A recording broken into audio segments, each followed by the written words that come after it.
Salut tout le monde, j'espère que vous allez bien, que vous êtes en forme, que tout se passe bien pour vous, que tout roule. Aujourd'hui, je vous retrouve pour une vidéo sur la série Le moteur pour les nuls. Donc aujourd'hui, on va voir ensemble les particularités du moteur diesel. La dernière fois, on avait vu les généralités d'un moteur thermique et on s'était attardé un peu plus sur le moteur à essence. Donc aujourd'hui, on va voir le diesel. Donc pour ça, on va faire trois grands points. Donc premièrement, on va faire un petit rappel des 4 temps du moteur, s'il y en a qui nous rejoignent ou qui ont déjà un peu oublié. Pour ceux qui nous rejoignent, je vous invite à aller voir la vidéo, je mets le lien par là, je ne sais plus où. La première vidéo, ça vous aidera peut-être pour comprendre par la suite. Donc voilà, premier point, rappel des 4 premiers temps. Deuxième point, on s'attardera sur les particularités du moteur diesel, parce que c'est le but de la vidéo d'aujourd'hui. Donc voilà. Et troisièmement, on verra les avantages et les inconvénients d'un moteur diesel.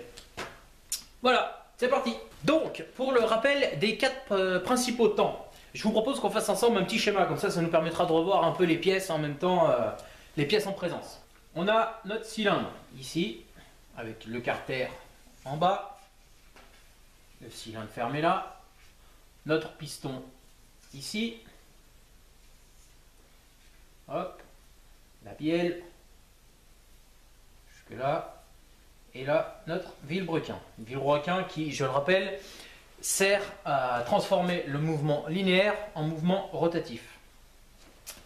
Voilà, ensuite, pour fermer hermétiquement notre cylindre, on a notre culasse, composée d'un conduit ici, dit d'échappement, donc pour les gaz brûlés, fermé par une soupape, et de ce côté, un conduit dit d'admission, pour les gaz frais, fermé lui aussi par une soupape. Donc voilà. Alors, premier temps, je vous rappelle, admission. Notre piston descend. La soupape d'admission s'ouvre et les gaz frais entrent à l'intérieur du cylindre. Deuxième temps, compression. Notre piston remonte. Les soupapes sont fermées. Le mélange est donc comprimé. Une fois que le piston arrive à son point mort, c'est-à-dire par là, quelques millimètres sous la culasse, on arrive au troisième temps, combustion détente. Le mélange s'enflamme, les gaz se dilatent, appuient sur le piston qui redescend en emmagasinant de l'énergie. Sur son inertie, le vilebrequin fait un tour, le piston remonte. Au moment où il entame sa remontée, la soupape d'échappement s'ouvre. Le piston remonte, pousse les gaz brûlés qui s'en vont vers l'extérieur par le conduit d'échappement. Voilà les 4 principaux temps à savoir. Maintenant, petite particularité du moteur diesel. Au moment de l'admission, donc lors du premier temps, dans le cas du moteur essence, souvenez-vous, on avait un mélange air-essence qui entrait dans le cylindre. Pour le moteur diesel, on aura uniquement de l'air. Et je dis bien que de l'air. Une fois que notre piston est arrivé en bas, donc on arrive sur le deuxième temps, compression, donc toujours pareil. Donc là, il va comprimer l'air uniquement à l'intérieur du cylindre. Et je ne sais pas si vous avez déjà fait l'expérience avec une pompe à vélo, quand vous essayez de boucher l'embout et de comprimer l'air, vous avez tous remarqué, si vous avez fait l'expérience, que ça chauffe. Et c'est normal, quand on comprime de l'air, il chauffe. Donc ça va se passer exactement la même chose à l'intérieur. Le piston va remonter, comprimer l'air, et on va atteindre une température très très élevée, de l'ordre de 650 degrés peut-être, ou 600-650 degrés par là. Donc une compression très très forte.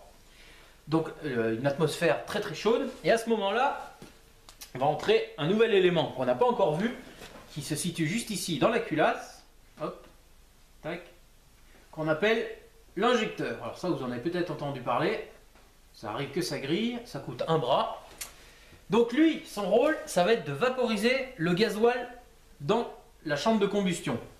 Donc au moment où le piston est en haut, je vous rappelle, une très très forte chaleur, donc de l'ordre de 650 degrés, l'injecteur va vaporiser le gasoil à l'intérieur tellement finement qu'il va s'enflammer spontanément dans une ambiance aussi chaude. C'est donc comme ça qu'on obtient la combustion sur un moteur diesel. Donc ensuite, bon, pareil, hein, combustion, détente des gaz, ils prennent du volume, ils appuient sur le piston redescend, il entame sa remontée, la soupape d'échappement s'ouvre, les gaz brûlés, hop, s'en vont à l'extérieur. Donc voilà, donc très important, les deux différences, donc très important. Admission lors du diesel uniquement de l'air et la combustion se fait uniquement par le fait que le gasoil soit vaporisé très finement dans une ambiance très très chaude. Voilà pour les différences par rapport au moteur essence. Donc, je vous rappelle, le moteur essence, on obtenait la combustion grâce à l'étincelle de la bougie. Il existe deux sortes d'injection. Je vais vous faire deux petits schémas pour vous montrer la différence. Vous avez sûrement entendu parler d'injection dite directe et injection indirecte. Enfin, vocabulairement, il est moins utilisé, mais injection directe, oui, vous l'avez sûrement entendu parler. Qu'est-ce que ça veut dire? Ça veut dire que vous avez donc votre cylindre ici, comme ça, avec votre piston là, hop, comme ça, votre culasse dessus. Alors, une injection directe, et ben, c'est tout simple, hein. L'injecteur, il vient vaporiser directement comme ça, c'est-à-dire dans la chambre de combustion, directement, et il y a un léger creux sur les pistons qui sert de chambre de combustion en fait. Donc ça, c'est un moteur dit à injection directe. Dans le cas d'une injection indirecte, donc on a les mêmes éléments en présence, à savoir notre cylindre, notre piston. Je vais dessiner comme ça ici, hop, hop, ça bielle.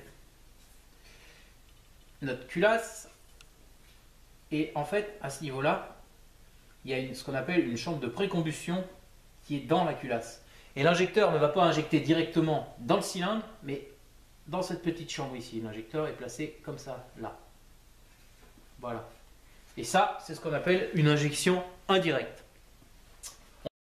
Je profite du schéma pour vous parler d'une dernière différence sur le moteur diesel par rapport à l'essence, c'est la présence des bougies de préchauffage, donc matérialisées en rouge sur le schéma.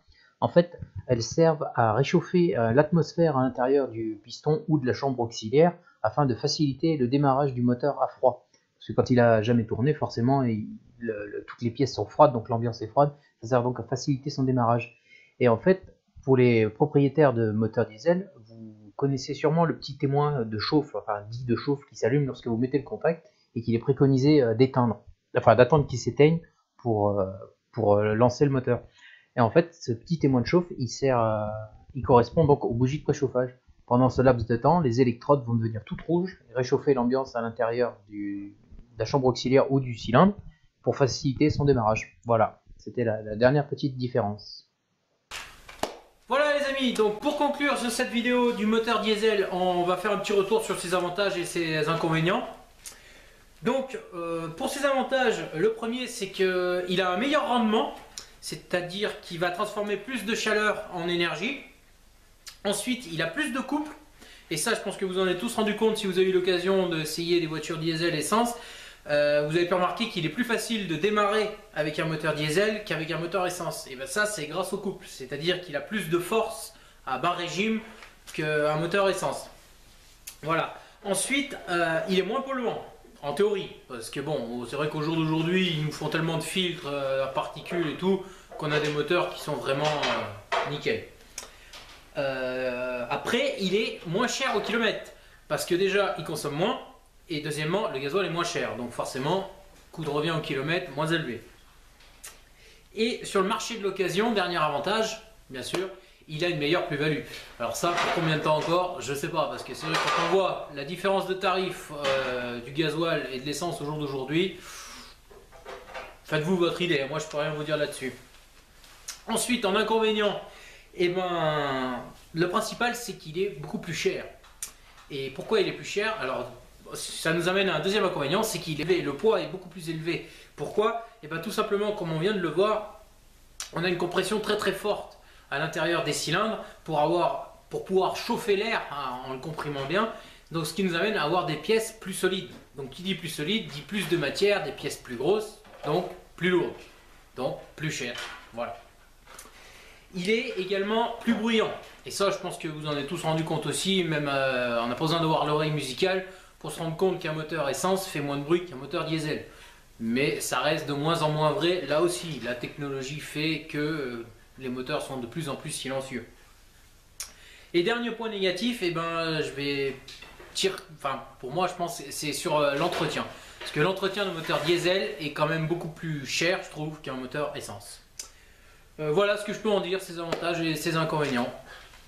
Et bien écoutez, j'espère que la vidéo vous a plu. Si c'est le cas, comme d'habitude, hein, vous laissez un petit pouce bleu.